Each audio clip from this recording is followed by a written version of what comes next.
Hi, I'm George Konetsky. I heard about this show from a coworker who said I'd be perfect for it. Well, I don't know, but I do have over 20 years of recruiting. Like most recruiters, I came to the field from another area. I'd studied art, and in my very first recruiting job in the 1980s, I made enough to pay off all my student loans and even save up for graduate school. I went back to college. I even considered being a teacher. After a few years as a not famous artist, I decided to go back to the field where I'd been successful and enjoyed the most, and I've been a recruiter ever since. Some things you deal with as a recruiter. One is pressure. My approach is to stay focused, to treat it as normal a possible situation as you can. Like Rudyard Kipling, you keep your head while all others are losing theirs. This somewhat stoic approach has served me well. Other things you deal with as a recruiter. Demanding personalities, eccentric personalities, challenging personalities. The way I've found to deal with challenging personalities is to find something that's important to them and then try to relate to it. I once worked with someone who was a PhD in language theory. I didn't know anything about language theory, although I'd heard of Chomsky. And what I had to do was simply find enough to engage and draw out this person, and we had a successful relationship.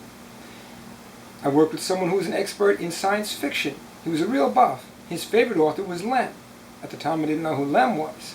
But I found out just enough, again, to engage, draw out, and work successfully with this person.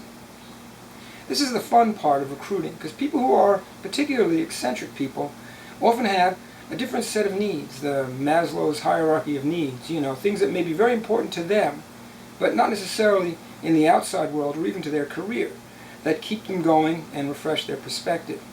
It really is often the fun part of recruiting. What makes me perfect for this job?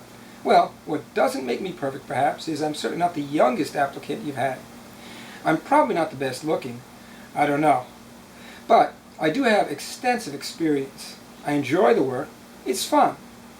And I've recruited all over the world, all over the country, and I can talk to anybody. In the 1970s, I was a hitchhiking hippie. Yet another one of my layers of personal experience that I draw on. At that time I had to draw on my wits and my simple ability to relate to people to get from one place to another. All these things have served me well.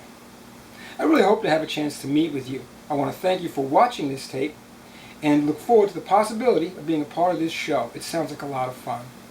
Thank you very much.